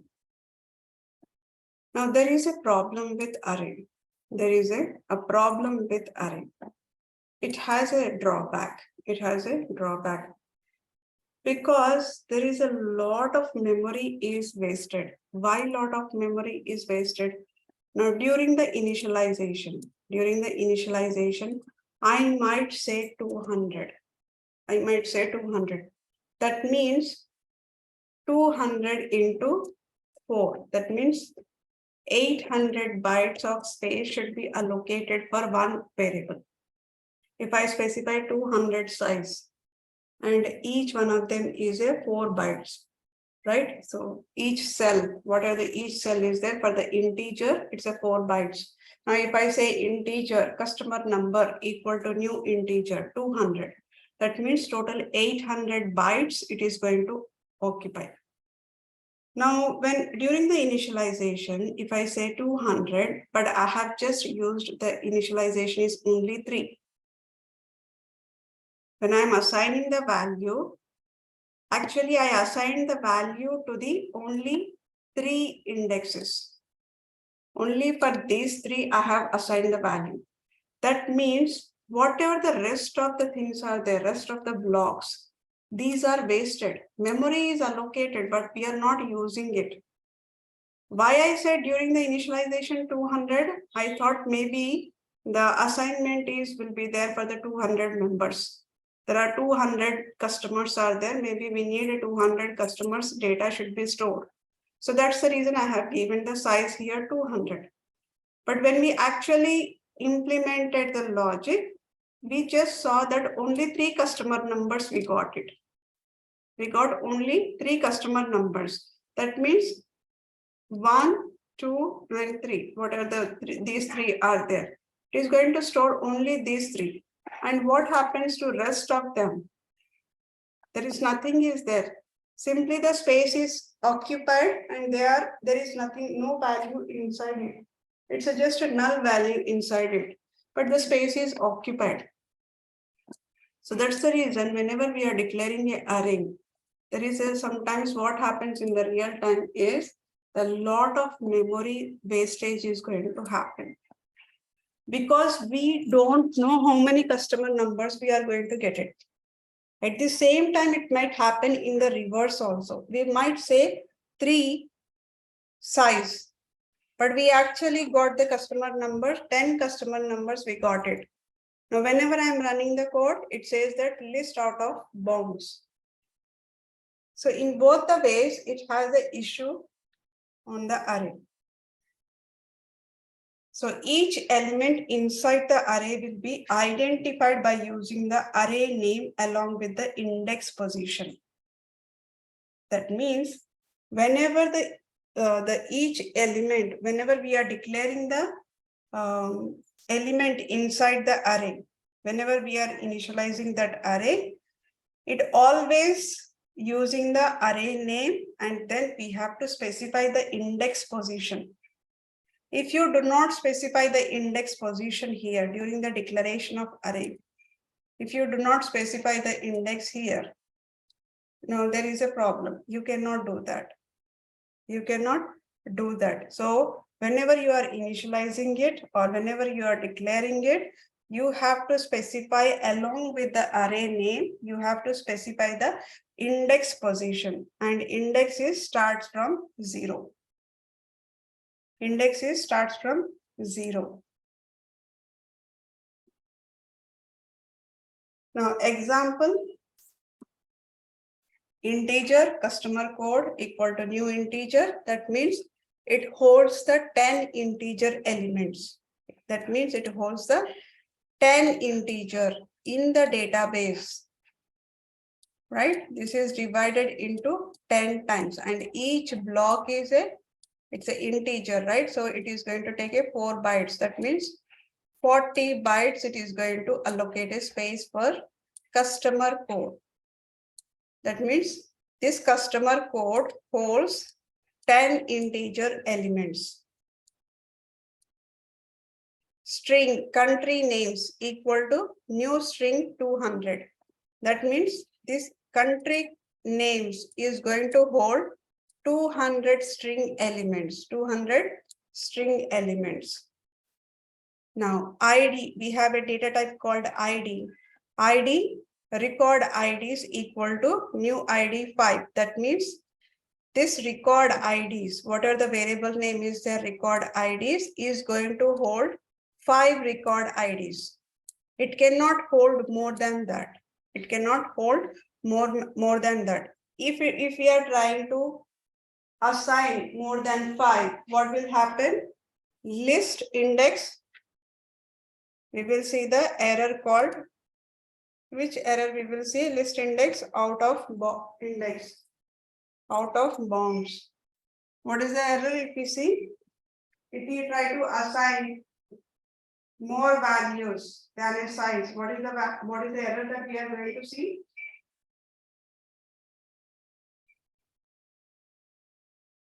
What is the error that we are going to see? Out of bounds. Out of bounds, list out of bounds. Now, similarly, if we go for account, which is a S object, we have a objects called S object. Now, I'm using here instead of data type, I'm using the account. Account, this is my variable name. ACC records equal to new account.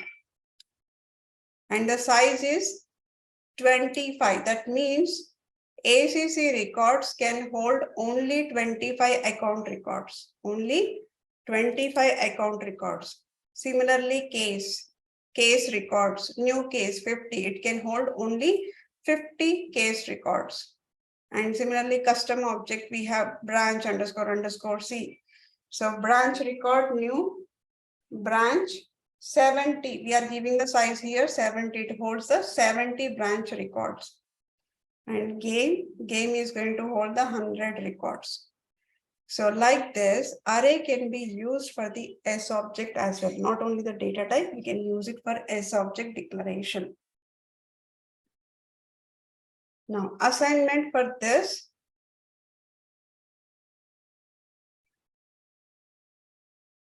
So let's say that, okay, so as we have discussed that we can assign the elements to array, which is a variable name, index position, value.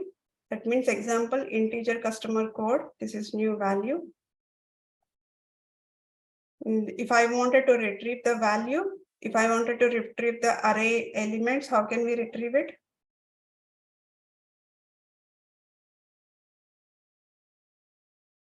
I wanted to retrieve the By using index value. Index.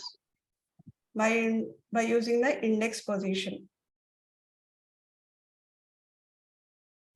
Now this is what we have seen, printing the debug log, the use case which we have seen here.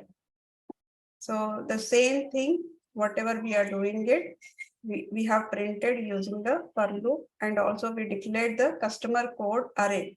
So the declaration is done array. Once the declaration of array is done, then what I'm doing is I'm using the for loop in order to print the value or in order to retrieve the value from array. Now the assignment, write an Apex program to manage a collection of employee names by using the array name. By using arrays. That means you need to have a array, which is a collection of employees where you will be storing, assume that five employee names you are going to store here. 5 employee names you are going to store. Write an Apex program to manage a collection of department names by using the array. So here, let's say that 2. The length is 2. Write an Apex program to manage a collection of account numbers by using an array. So this is a numerical number. Here the size is, let's say, 4. You have to store the account numbers, collection of account numbers. Write an Apex program to manage a collection of record IDs by using the array. So you need to store the collection of IDs. So let's say 5, size is 5. So that's all about the assignment. Any questions on this? Swapna, we already have a list in Apex, right? So what is the purpose of having the arrays? Even the list will serve the same purpose. Right, it's a similar purpose. So we are yet to discuss. We will come to that point. Okay. Okay. So list declaration can be happen like an array. What we will do is whenever we are declaring the list, we can do the standard format of Salesforce list declaration. Also by using the array, which I have also explained it. So what we can do is, so usually how we do it, list of integer. Let's say I am going to store the account number equal to new list of integer. So this is how we declare the list. I think we have already discussed this. So like this we will discuss, like this we will declare the list. Instead of declaring the list, we can also declare integer a number equal to new integer Now, in real time, what we do is instead of specifying the size, we will give here, this is an integer, right? 1, 2, 3, 4, 6 or 6. Like this, we will give in the real time. We do not specify the size here because whenever you mention curly braces, that means I'm doing the initialization as well as the assignment both together. This is a initialization and this is a assignment. So in this case, what will happen is system automatically checks how many elements are there here. There are 6 elements are there. So system automatically check that there are 6 elements are there. That means the size is 6. So you need not to specify the size there. During the initialization, if you do the assignment, you need not to specify the size here, which system will automatically take care.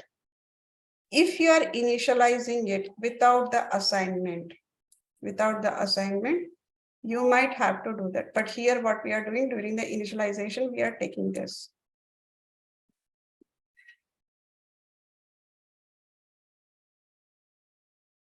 Maximum size, there is nothing like a maximum size there.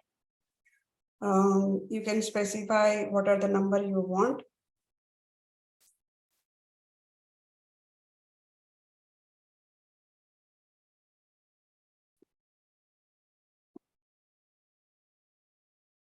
So any other questions?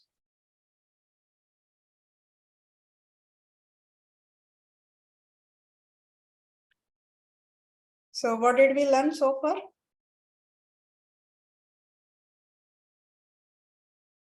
Iteration Iterative. statements, while, do while, for Loop and For loop, enhance, for Array. loop, array. array. We have not seen the enhanced for loop. We are yet to see that. So that's a conclusion, and this is the trial head. So in the trial head, if you go for the object-oriented programming language, object-oriented programming, here you can see that for loop iterate through the list. So they have given here how to do the iterate through a list learning a object view. You can do this also. So they have explained clearly here for integer initialization. And then we are checking the condition here. And then this is the increment. Then they are printing the value. So this is how it will print the value. And while, do while. So they have given the while, do while, per loop, right? So how to do the while, do while.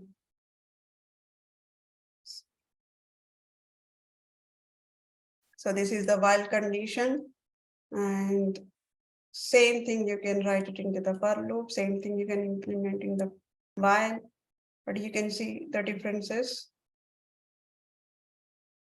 And this is the enhanced one, we will see tomorrow. Okay, so go through this one, which I'm going to post it in the chat. So do this trial head. And if you guys observe the trial head has changed the way of look. UI look has been changed. Now Yes, here it is not giving the profile. It's changed the UI look. So it has a something called here profile. Let me open this in the Google. I think today it is changed. No? Yesterday night it is changed. Yesterday morning or afternoon it is changed. Because I observed yesterday afternoon.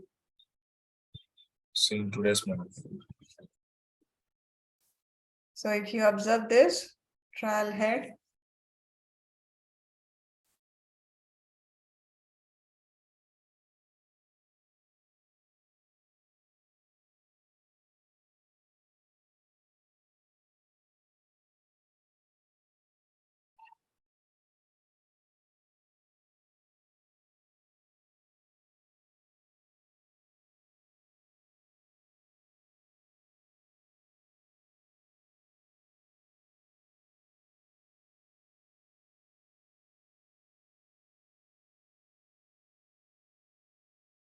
Okay, so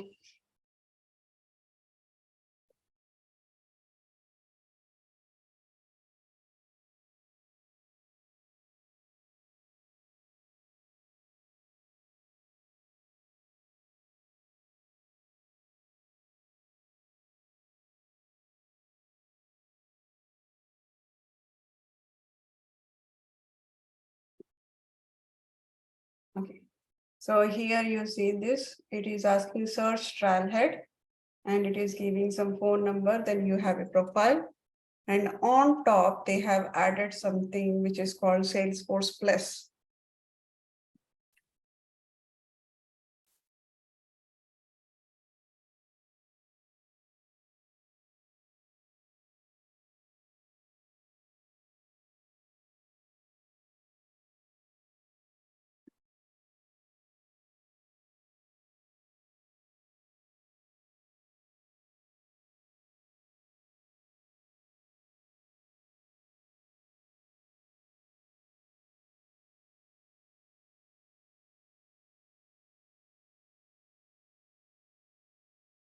Okay.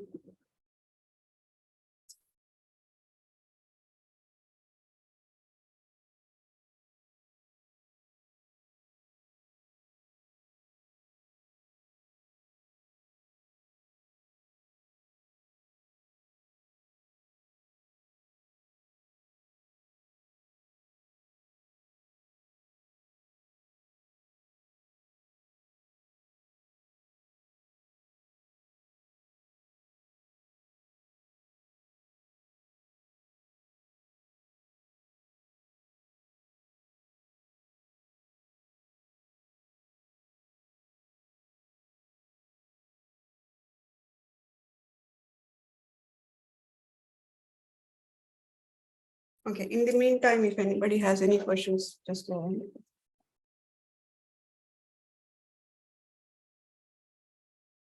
Okay, so here it is. So they have added something this top. This was not there before. So they have divided their, like if you click on your products, you can see what are the products in Salesforce, like a customer 360 sales, service, marketing, commerce, data cloud, Tableau, MuleSoft, Slack, platform, net zero, right? These all you can see, and you can also see based on this, what is the price of it? Like if you wanted to check the price, then you can go here, product pricing. And they have also added the industries, like what are the industries?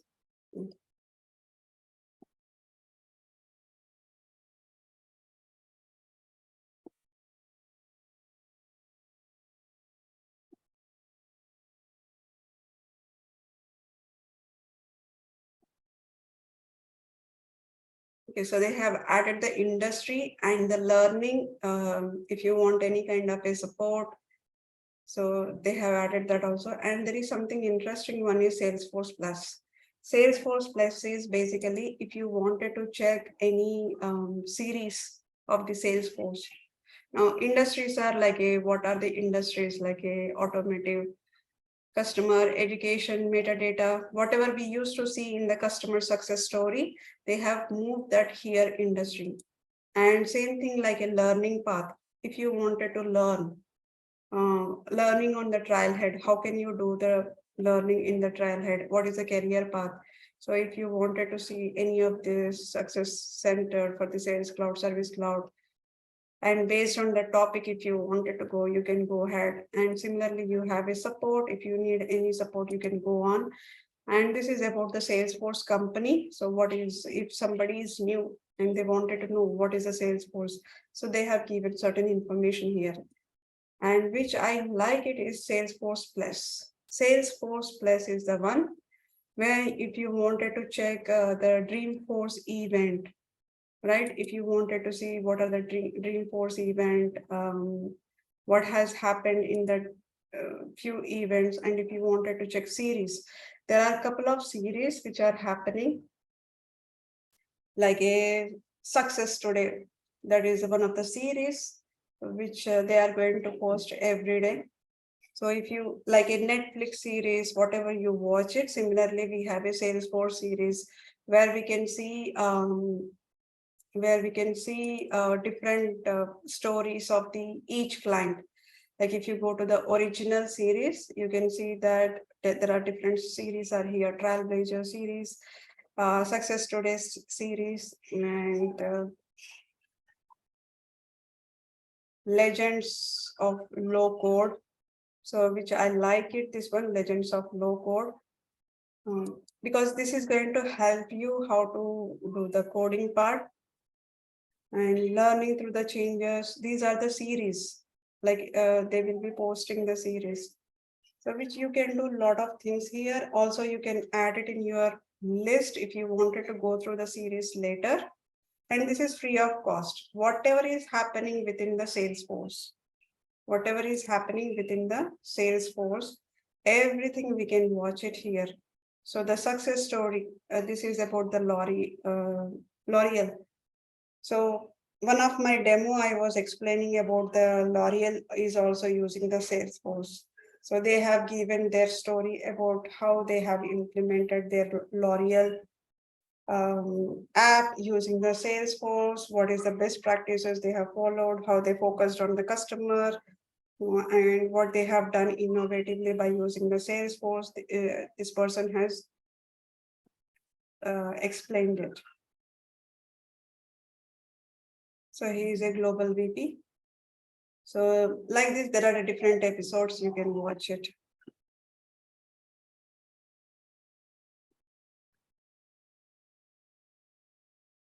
Yeah, that's all for today.